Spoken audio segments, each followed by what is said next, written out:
Thank you for joining me today for episode 6 of the Betterment Project. Today we are talking about the problem.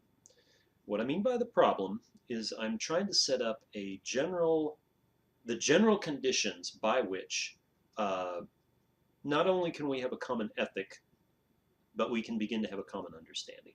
It's the idea of a set of principles, systemic principles, if you will, which define every situation we could possibly be in a very general way, in the most general way possible. If I can achieve that without missing anything, then I've arrived at the correct set of systemic principles and made them complete and accurate. If I miss that goal somehow, then the theory has to be tweaked. But for now, let us continue with the theory that I have for now until I have to modify it, I guess. So to begin with, we talk about the individual. So in a very general sense, the individual problem is that we lack something. We plan to fill it. We attempt our plan and either achieve it or to some degree don't. So you can see that's extremely general, and it's only about the individual. It's about all the ways in which we have something we want, a problem, and how we want to achieve it. It should be applicable to any type of problem we have, whether it's a conceptual or a physical or even a spiritual, psychological, however you want to define a problem. This is a general structure that it's attempting to do that. Now, if we add to that our collective problem, once individuals start interacting, we find that we differ, we disagree, and we divide. And once we divide, we begin engaging in conflict. Now, you might say that if we didn't differ, if we're all the same, we would never get to conflict. But difference is not necessarily a bad thing. It's nice, it's good to have difference. We learn a lot from each other. If we never disagreed, we wouldn't get to conflict. But disagreement can be good too. We learn from our mistakes, and we learn from the way others teach us our mistakes. If we didn't divide into separate groups, we might never reach conflict. But again, our divisions sometimes define us in good ways. Division itself is not necessarily a bad thing. Finally, even conflict itself can have value. There are senses in which if we are simply conflicting over preferences, and over how much better things could be. Mild, if you will, conflict, or some other form of conflict that is not destructive, those can be good. But what our general need is to be able to resolve conflicts. So going into more detail now, what are the various categories? I set up kind of a general statement.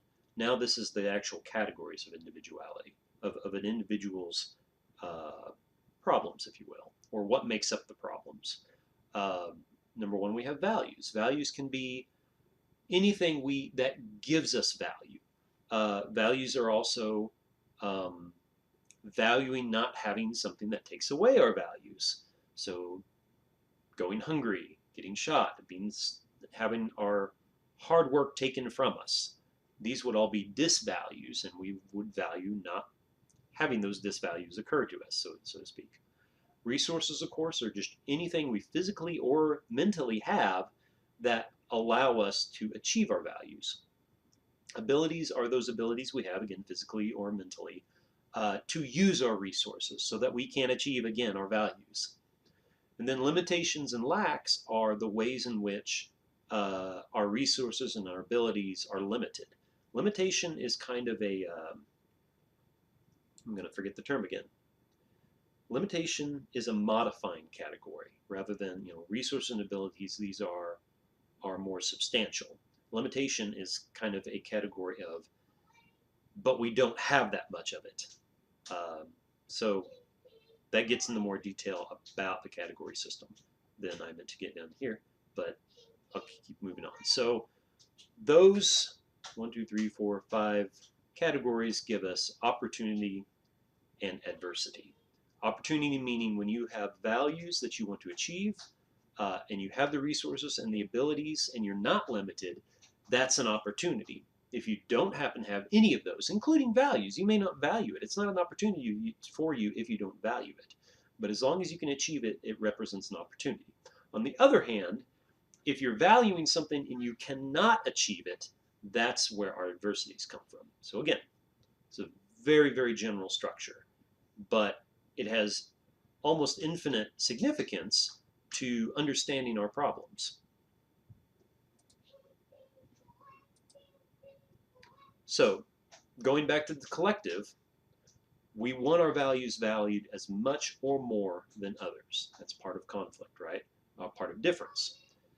How we see reality enables and limits our opportunities. So these are our abilities, right? Or our abilities are a part of how we see our reality.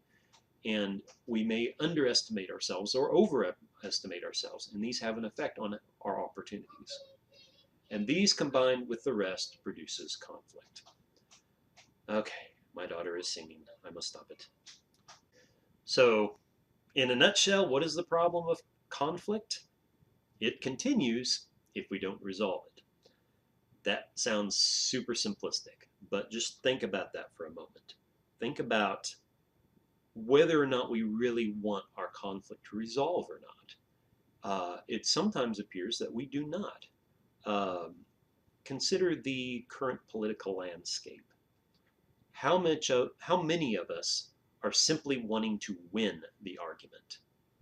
Now consider whether or not winning the argument will truly end the conflict. It's not like those people are going away. If you are a part of 51% of the population who vote down the person that the other 49% of the population voted for, is that conflict going to go away? There was a time in our history, actually, it would. People would be like, okay, you won. We are resolved to endure the next 2 to 4 years of your way of doing things. Now it would appear that we are not willing to accept resolution. We will continue to fight and stand against. I'm not saying that when another side wins that we should always bow down. That's not exactly the point. It's an agreement to resolve. So let's talk about these concepts a little more. Two types of conflict. There is harm, of course, directly subjugating others to their disvalues. And it's important to notice that it is their disvalues. It's not necessarily your disvalues. Now, of course, we have a lot of disvalues in common. Most of us do not enjoy when other people harm us and when we are damaged beyond repair. But there are also things like maybe bad smells, or, there are religions who don't want to see the bottoms of your feet.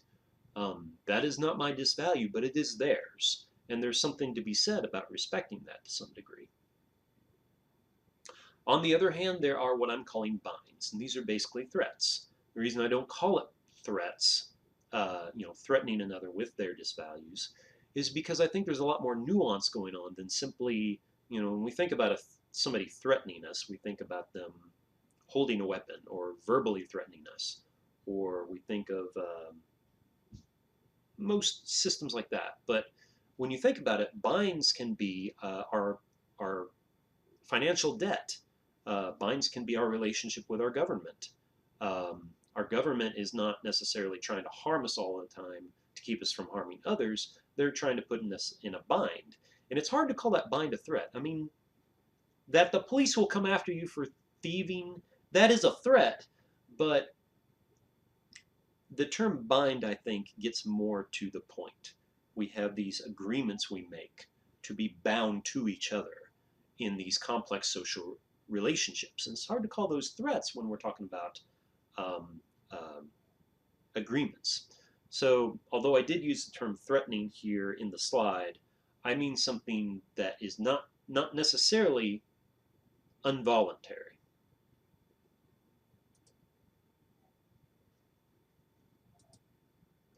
So harms and binds require constant energy against others. Those would be the kind of binds that are involuntary. But that inspires retaliation, right? That's what I was talking about earlier with the idea of 49% of the population loses the vote. Uh, but, well, let's see here. Is that a good example? Well, let's just say that the 51% that win do something that the 49% really hate, deeply hate. Will they just roll over and never put up a fight again, or will they attempt to retaliate? And that's I think, a really unhelpful situation to be in. The purpose of the Betterment Project is to help us figure out how to come to resolutions, even when it seems impossible. I think because of the way the Betterment Project functions, and because of the principles involved, it does begin to hopefully open ways that resolution can actually be achieved. So, and again, even when apparently done for the good. So somebody might, the 51% might do something that is actually very good, but if the 49% don't like it, they're still going to try to retaliate. Okay. So thus conflict is continued rather than resolved, because of this idea of retaliation. It just goes back and forth. It's a constant seesaw motion, or I like to think of a pendulum. You know, we put energy into a pendulum, and it comes right back to us, and it swings back and forth.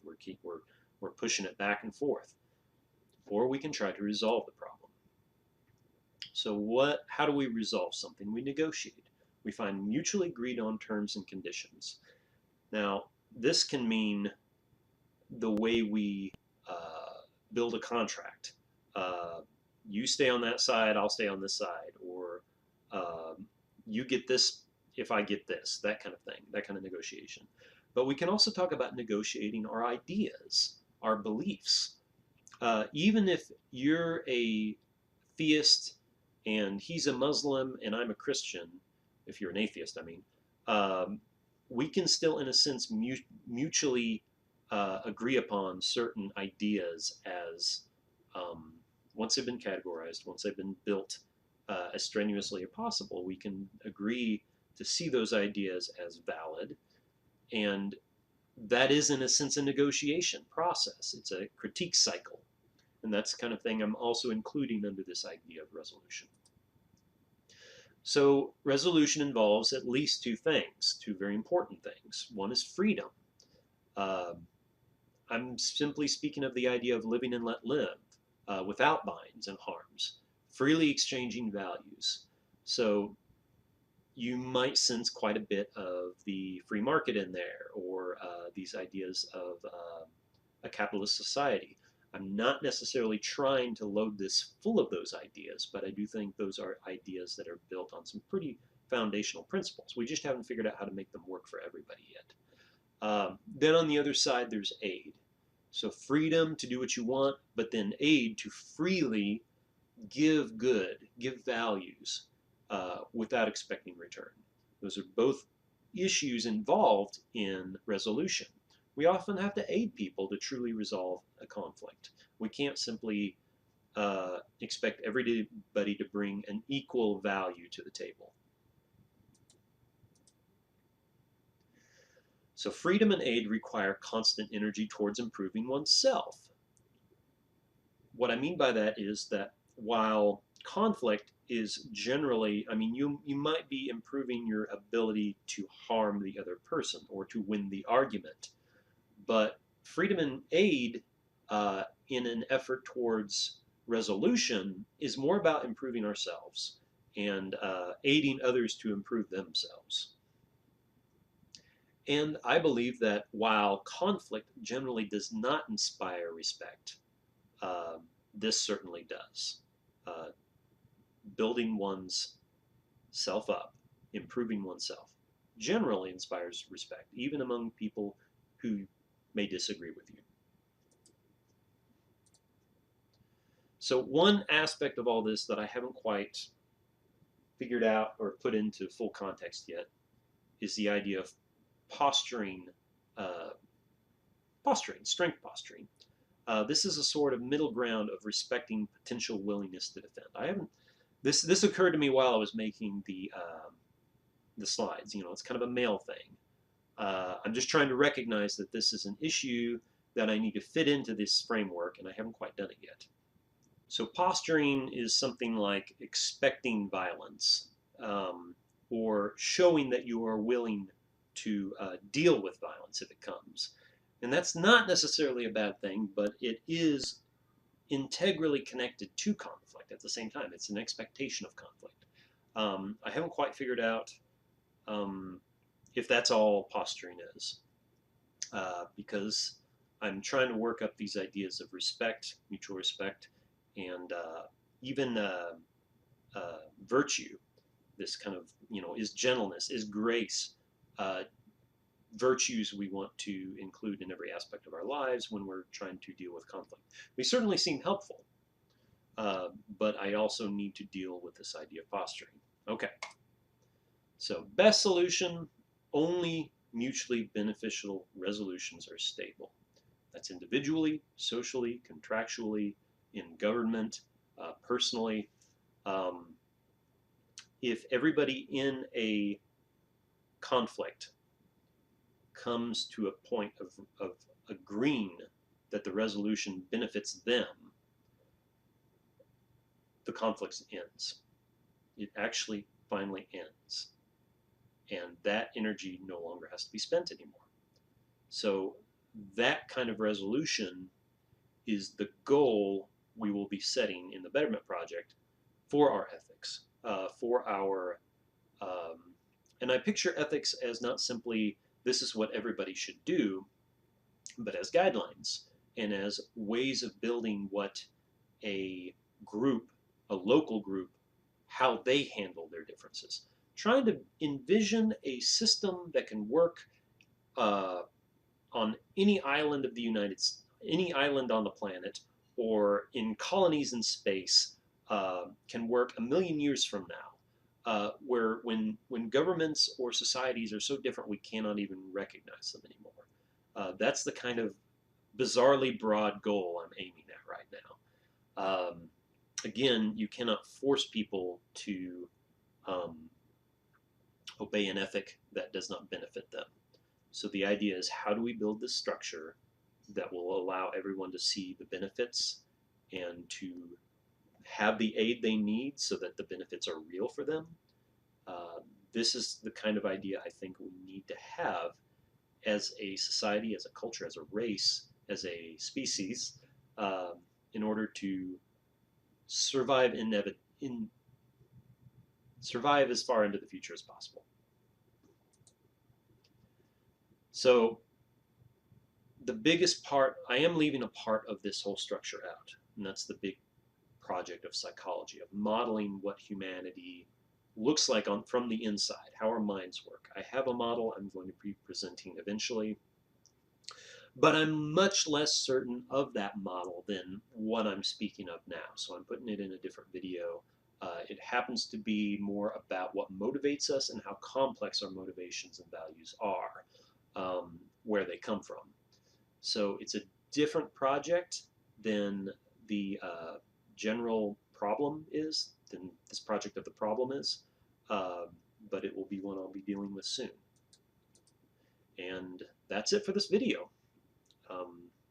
Yes, please subscribe to YouTube channel. I've got 9 subscribers at the recording of this. I did some research to see what would it take to monetize my channel. I would have to have 1,000 subscribers. And it also takes subscribers to boost the recognition of a channel, its findability. So please follow my YouTube channel. Please like this video. Please leave lots of comments and tell me where I'm wrong. Thank you.